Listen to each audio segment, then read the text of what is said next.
Hello everyone, welcome back to my channel. எல்லாரும் எப்படி இருக்கீங்க? And I hope you doing well. So இந்த vlogல வந்து என்ன பார்க்க போகிறோன்னா ஆப்பம் மாவு வந்து எப்படி அரைக்கலாம்னு சொல்லிட்டு பார்க்கலாம். நல்லா பஞ்சு மாதிரி சாஃப்டான ஆப்பம் வர்றதுக்கு நம்ம எப்படி மாவு வந்து பர்ஃபெக்டாக அரைக்கிறதுன்னு சொல்லிட்டு இந்த vlogல பார்க்கலாம். நான் வந்து இட்லி அரிசி குண்டு அரிசி தான் நம்ம எப்போவுமே இட்லி மாவு ஆட்டோம்ல அந்த அரிசி தான் எடுத்திருக்கேன். அதில் வந்து பார்த்திங்கன்னா இந்த உலக்கில் 2 கிளாஸ் போட்டிருக்கேன் ஃபுல்லாக. உளுந்து வந்து பார்த்திங்கன்னா அதில் வந்துட்டு காவாசி அளவு போட்டிருக்கேன். 25% கொஞ்சமாக காவாசி போட்டிருக்கேன். ஸோ 2 உலக்கு வந்து அரிசிக்கு வந்து காவாசி வந்து உளுந்து சேர்த்துக்கிட்டால் போதும், கரெக்டாக இருக்கும். இப்போ ரெண்டையுமே வந்து ஒரே பாத்திரத்தில் போட்டு ஊற வச்சிட்டேன். 1 ஸ்பூன் அளவுக்கு வந்து பார்த்திங்கன்னா வெந்தயம் சேர்த்துக்கோங்க. இப்போ இது எல்லாத்தையுமே நல்லா கலந்து விட்டுட்டு இப்போ வந்து இதை நல்லா வந்து ஊற வச்சிடலாம். தண்ணி வந்து நல்லா ஃபுல்லாக வந்து பாத்திரம் ஃபுல்லாக வந்து ரெப்பிட்டு ஊற வச்சுருங்க. ஆப்பத்துக்கு வந்து அரிசி வந்து அதிகமாக இருக்கும், கொஞ்சோண்டு தான் நம்ம உளுந்தும் வெண்ணெயும் சேர்க்க போகிறோம். அப்போ தான் வந்து பார்த்திங்கன்னா ஆப்பம் வந்து ஓரங்களில் நல்லா கிறிஸ்பியாகவும் நடுவில் வந்து பந்து மாதிரியும் இருக்கும். சாப்பிட்றதுக்கு நல்லா வந்து பஞ்சு மாதிரி சாஃப்டாக இருக்கும். இப்போ வந்து ஊற வச்சுட்டேன். ஊற வச்சுட்டு காலையில் பார்த்திங்கன்னா இந்த அளவுக்கு தான் நல்லா ஊறி வந்திருக்கு.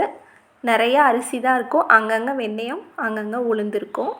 ஸோ இப்படி தான் இருக்கும் ஆப்பத்துக்கு. இப்போ வந்து நல்லா வாஷ் பண்ணி எடுத்துட்டு நல்லா 2-3 தடவை வாஷ் பண்ணி எடுத்துருங்க. எடுத்துகிட்டு இப்போ நம்ம கிரைண்டரில் போட்டு ஆட்டிடுவோம். இப்போ நம்ம அரிசி உளுந்து வெந்தயம் எல்லாமே ஒன்றா சேர்த்து ஊற வச்சுருக்கோம் இல்லையா.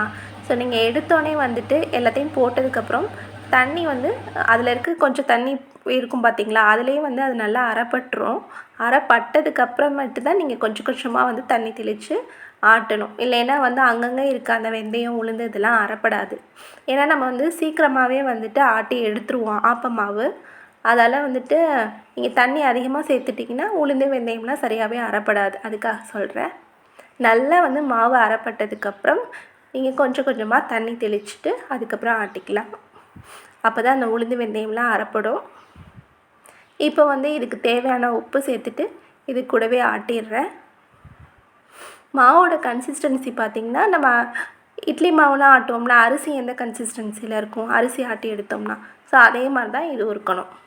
ஆப்பத்துக்கு முக்கியமாக கவனிக்க வேண்டியது நம்ம உளுந்து வெந்தயம்லாம் சேர்த்துருக்கும் போது இதை வந்து நல்லா அரைப்பட்டதுக்கப்புறம் நீங்கள் தண்ணி தெளித்து கொஞ்சம் கொஞ்சமாக தண்ணி தெளித்து ஆட்டினா போதும். ஆனால் வந்து இட்லிக்கெலாம் நம்ம இட்லிக்கு அரிசி ஆட்டுவோம் பார்த்திங்களா, அப்போ அரிசி போடும்போது நிறையா தண்ணி ஊற்றி அரிசியை அரைப்போம். ஸோ இதுக்கு வந்து பார்த்திங்கன்னா கொஞ்சம் வந்து உளுந்து வெந்தயம்லாம் இருக்கிறதால இதை வந்து நல்லா அரைப்பட்டதுக்கப்புறம் தண்ணி தெளிச்சுக்கோங்க. அப்போ தான் எல்லாமே ஈவனாக அரைப்படும். ஆப்பத்துக்கு மாவு வந்து நம்ம சீக்கிரமாகவே ஆட்டி எடுக்கணும். இப்போ இட்லிக்கு அரிசி அரைக்கிறோம்ல அந்த கன்சிஸ்டன்சியில் இருக்கணும். ஸோ எல்லாமே நல்லா அரைப்பட்டால் தான் டக்குன்னு வந்து இதை கிரைண்டர்லேருந்து எடுக்க முடியும். அதால் வந்து அரைப்பட்டதுக்கப்புறம் தண்ணி தெளித்து ஆட்டி எடுத்துக்கோங்க. இப்போ எல்லா மாவும் கிரைண்டர்லேருந்து எடுத்தாச்சு. நான் வந்து ஆப்பம் மாவு அளவுக்கு தான் இதை வந்து தண்ணி ஊற்றி கரெக்டான கன்சிஸ்டன்சியில் தான் எடுத்திருக்கேன். ஸோ இது வந்து நல்லா புளிக்கட்டும். புளிச்சோன்னே இதை வந்து காலையில் வந்து நம்ம ஆப்பம் மாவு சுட்டுக்கலாம். ஃபஸ்ட்டு வந்து நான் பார்த்திங்கன்னா தேங்காய் பால் எடுத்துக்கிறேன். ஆப்பத்துக்கு தேங்காய் பால் வந்து கொஞ்சம் வந்து ரொம்ப தண்ணியாக இல்லாமல் ரொம்ப திக்காக இல்லாமல் கரெக்டான கன்சிஸ்டன்சியில் இருந்தால் தான் பால் வந்து தேங்காய் பால் டேஸ்ட்டாக இருக்கும். ஸோ ஃபஸ்ட் டைம் போட்டு எடுத்துட்டேன். இப்போ வந்து பார்த்திங்கன்னா செகண்ட் டைமும் நல்லா பிழிஞ்சு எடுத்துட்டேன். கொஞ்சமாகவே தண்ணி ஊற்றி தேங்காய் பால் எடுத்துக்கோங்க. ரொம்ப நீங்கள் தண்ணியாக எடுத்துட்டிங்கன்னா தேங்காய் பால் வந்து டேஸ்ட்டு இருக்காது. ஸோ திக்காகவே நீங்கள் எடுத்துக்கோங்க. தண்ணி கூட தேவைப்பட்டுச்சுன்னா நம்ம சேர்த்துக்கலாம். இப்போ இந்த தேங்காய் பாலில் நீங்கள் நாட்டு சர்க்கரை சேர்த்துக்கலாம், இல்லைன்னா வெல்லம் கூட சேர்த்துக்கலாம். நான் வந்து இன்றைக்கி ஒயிட் சுகர் தான் ஆட் பண்ண போகிறேன். இப்போது நம்ம ஆட்டி வச்சுருக்கோம்ல அந்த மாவுக்கு வந்து காலையில் நல்லாவே புளிச்சிடுச்சுங்க. ஸோ புளிச்சதுக்கப்புறம் இந்த தேங்காய் பாலில் நீங்கள் வந்து சர்க்கரையெல்லாம் சேர்த்து மிக்ஸ் பண்ணதுக்கப்புறம் இதுலேருந்து ஒரு கரண்டி எடுத்து நம்ம ஆட்டி வச்சுருக்க மாவில் வந்து மிக்ஸ் பண்ணிக்கலாம். அதுக்காக தான் நான் இப்போ தேங்காய் பால் எடுத்துகிட்ருக்கேன்.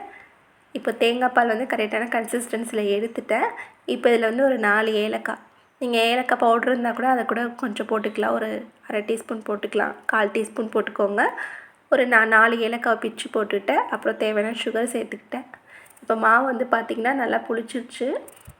இப்போ வந்து நான் கொஞ்சம் தான் வந்து மாவு எடுத்துக்கிறேன். தேவையான மாவு மட்டும் எடுத்து வச்சுட்டு மீதியை தூக்கி நான் ஃப்ரிட்ஜில் வைக்க போகிறேன். ஒரு சிலர் வந்து பார்த்திங்கன்னா மாவு ஆட்டும் போது தேங்காய்லாம் சேர்த்து அரைப்பாங்க.